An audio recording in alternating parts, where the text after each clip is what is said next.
La óptica geométrica se ocupa de las trayectorias de los rayos luminosos, despreciando los efectos de la luz como movimiento ondulatorio, como las interferencias. Estos efectos se pueden despreciar cuando el tamaño o la longitud de onda es muy pequeña en comparación de los objetos que la luz encuentra a su paso. Para estudiar la posición de una imagen con respecto a un objeto se utilizan las siguientes definiciones. Eje óptico: eje de abscisas perpendicular al plano refractor. El sentido positivo se toma a la derecha al plano refractor, que es el sentido de avance de la luz. Espacio objeto: espacio que queda a la izquierda del dioptrio. Espacio imagen: espacio que queda a la derecha del dioptrio. Imagen real o imagen virtual: a pesar del carácter ficticio de una imagen, se dice que una imagen es real si está formado por dos rayos refractores convergentes. Una imagen real se debe observar en una pantalla. Se dice que es virtual si se toma por las prolongaciones de dos rayos refractores divergentes. La óptica geométrica se puede ver aplicada en los conceptos de refracción y reflexión. La reflexión de la luz es el cambio de dirección de los rayos de luz que ocurre en un mismo medio después de incidir sobre la superficie de un medio distinto. Existen dos tipos de reflexión: la reflexión difusa y la reflexión especular. La reflexión difusa se produce cuando la luz incide en una superficie opaca, pero no pulimentada, la cual presenta una serie de irregularidades que hacen que la luz se refleje en distintas direcciones. Un hecho importante es que gracias a este tipo de reflexión es posible que nos percatemos de la existencia de luz en algún lugar. La reflexión especular se produce en superficies totalmente pulimentadas, como ocurre con los espejos. En este caso, la reflexión se produce en una sola dirección, gracias a lo cual es posible formar imágenes. Este tipo de reflexión obedece a la ley de reflexión, por lo que ángulo de incidencia de los rayos es igual a ángulo de reflexión. La ley de la reflexión de la luz nos dice que el ángulo de incidencia tiene el mismo valor que la medida del ángulo reflejado, y esta misma la utilizaremos para realizar operaciones y para resolver ejercicios. Muy bien, tenemos un problema. Este problema nos dice: considere reflexiones regulares, hallar alfa.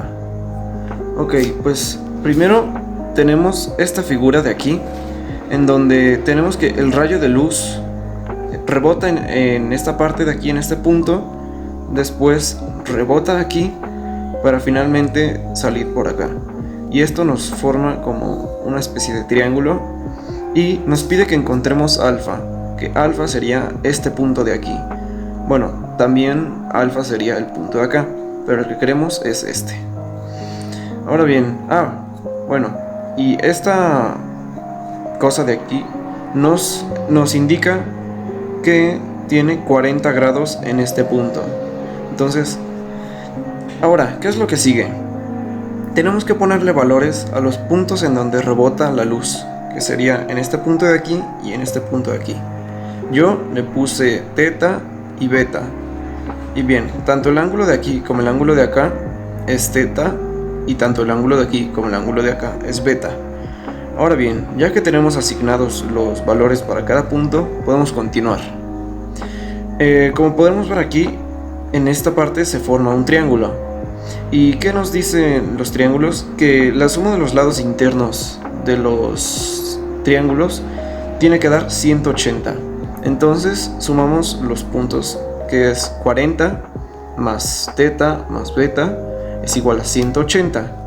Ahora bien, ¿qué necesitamos para seguir? Pues bien, ¿qué nos estorba en esta ecuación? Nos estorba el 40.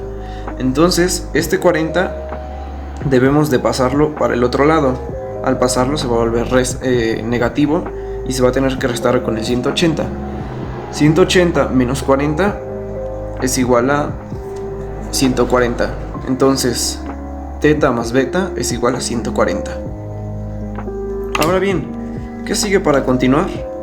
Pues bueno, tenemos una propiedad que vulgarmente se dice propiedad del pescado, en donde bien nuestra figura, como podrán observar, si tienen imaginación, tiene forma de un pescado, ¿no? Su cabeza, su cuerpo y su cola. Pues bien, la ley nos dice que la suma de estos dos ángulos es igual a la suma de estos otros dos ángulos. ¿Qué quiere decir? Que bien, pues tenemos 2 y 2, 2 de los lados y 2 de arriba y abajo. Pues bien, la suma de estos dos ángulos, que es alfa más 40 grados, es igual a la suma de estos dos ángulos, que es teta más beta. Y bien, como se puede observar, este valor ya lo sacamos. Este valor es 140, ya lo sacamos hace un momento, y aquí está. Ahora bien, simplemente es sustituir, y al sustituir esta suma nos da 140. Entonces, ahora bien, tenemos alfa más 40 grados es igual a 140 grados. Pues bien, simplemente tenemos que sustituir este para este lado, se resta, y bien, ¿cuánto es 140 menos 40? El resultado es 100.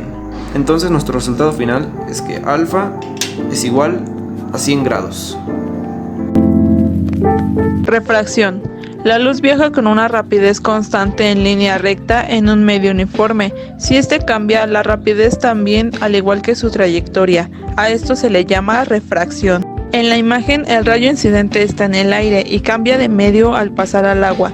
El ángulo que se crea entre la normal y el rayo incidente se le llama ángulo de incidencia, mientras que el ángulo formado por la normal y el rayo refractado se le conoce como ángulo de refracción. Si dividimos la velocidad de la luz en el vacío entre la que tiene en un medio transparente, obtenemos un valor que llamamos índice de refracción de ese medio, que se representa con la siguiente fórmula: N es igual a C entre V, donde N es el índice de refracción, C es la velocidad de la luz en el vacío y V es la velocidad de la luz en el medio material, y como sabemos la velocidad se mide en metros sobre segundo.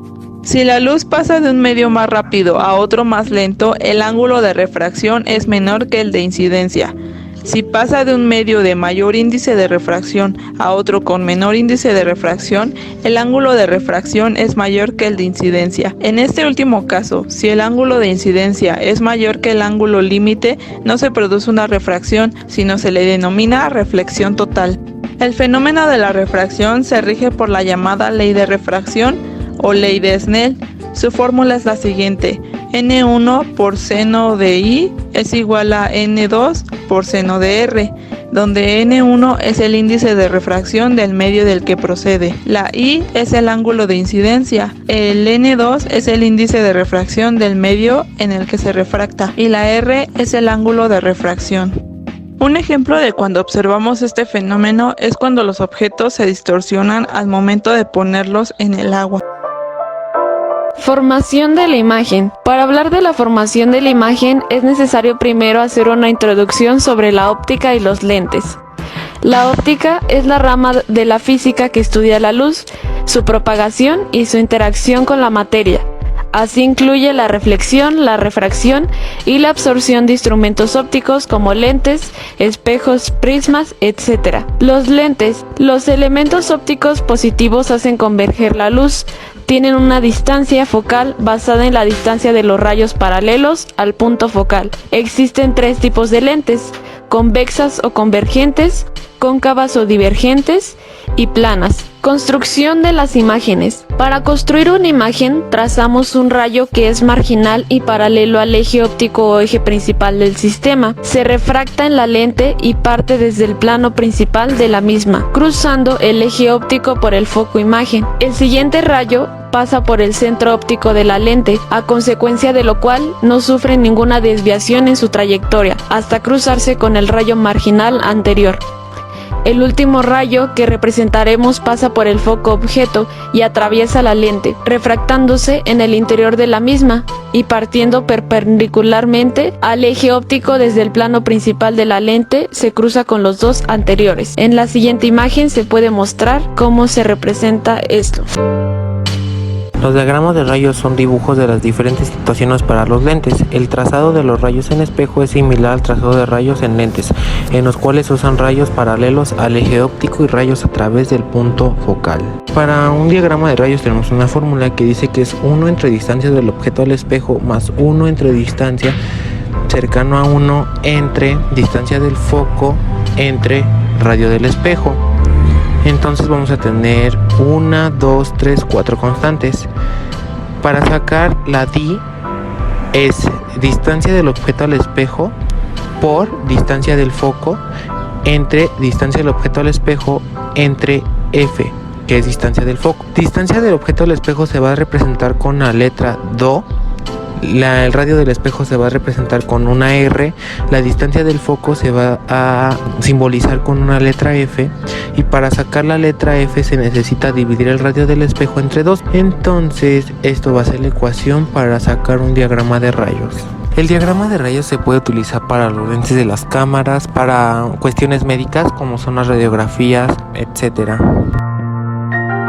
Espejos planos y curvos. Los espejos están hechos de vidrio o de acrílico bien pulidos y tienen un recubrimiento metálico en una de sus caras. Y les haré la siguiente pregunta: ¿qué ocurre cuando un rayo luminoso incide en un espejo plano? Según la ley de la reflexión de la luz, señala que en el ángulo de incidencia con el que un rayo luminoso llega a un espejo es el mismo con el que se refleja. Por este comportamiento peculiar de la luz, si nos situamos frente a un espejo plano, vemos una imagen de nuestro cuerpo que pareciera venir de la parte trasera del espejo, del mismo tamaño y a la misma distancia entre nosotros.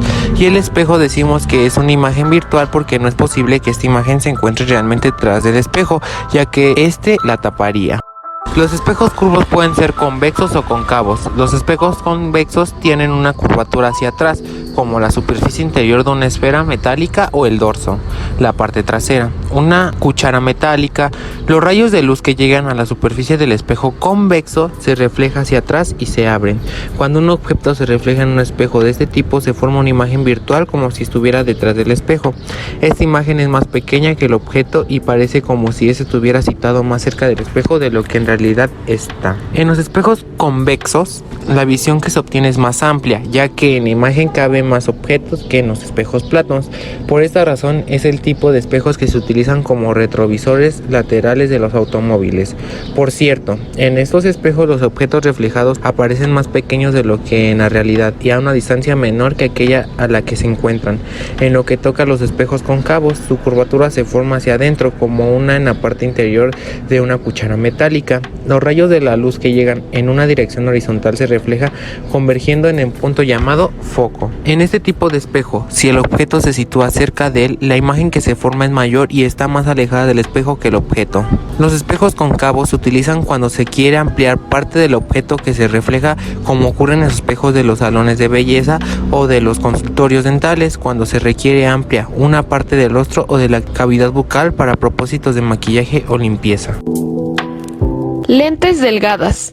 Un lente es un sistema óptico constituido por un medio transparente que se encuentra limitado por dos superficies refractarias o dioptrios, de las que al menos una está curvada. Las características de los lentes delgadas son que tienen un índice de refracción, representada con la letra N minúscula.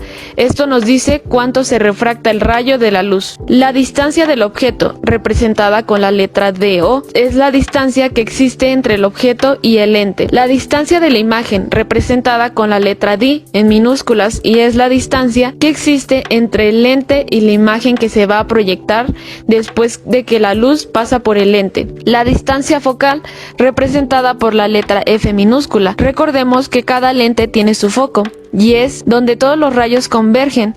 Esto sería entonces la distancia que existe entre el mismo lente o entre el centro del lente hasta el foco. Factor de amplificación, representado por la letra M mayúscula, y es la luz. La luz pasa a través del lente, se refracta y eso puede hacer que la imagen sea más grande o más pequeña. Este factor nos va a indicar si es más grande o más pequeña, o si está invertida o derecha. Ahora pasemos con las fórmulas. La primera es la ecuación de las lentes delgadas, que es 1 sobre F es igual a 1 sobre DI más 1 sobre DO, donde F es la distancia focal, DI es la distancia de la imagen y DO es la distancia del objeto. La segunda, que es la que corresponde al factor de la amplificación, y esta es M es igual a menos DI sobre DO, donde DI es la distancia de la imagen y DO es la distancia del objeto. La fórmula que corresponde al factor de amplificación se relaciona de la siguiente manera. Si m es mayor a 1 significa que la imagen está agrandada, pero si m es menor a 1 significa que la imagen es reducida, donde también si m es menor a 0, o sea es negativa, la imagen sale invertida, y si m es mayor a 0 es positiva, la imagen sale derecha. Los siguientes son los tipos de lentes. Existen dos tipos de lentes, los lentes convergentes y los lentes divergentes. Los lentes divergentes se dividen en tres, que son la bicóncava, plano-cóncava y menisco-cóncava. Y los lentes convergentes igual se dividen en tres y son biconvexa, plano-convexa y menisco-convexa. Es muy importante resaltar la siguiente característica de los lentes, donde siempre los lentes divergentes van a tener una distancia focal negativo y los lentes convergentes van a tener una distancia focal positivo. Ahora haremos ejercicios de aplicación de las lentes delgadas. En este ejercicio nos dice que encontremos la distancia de la imagen y aquí nos muestra el dibujo.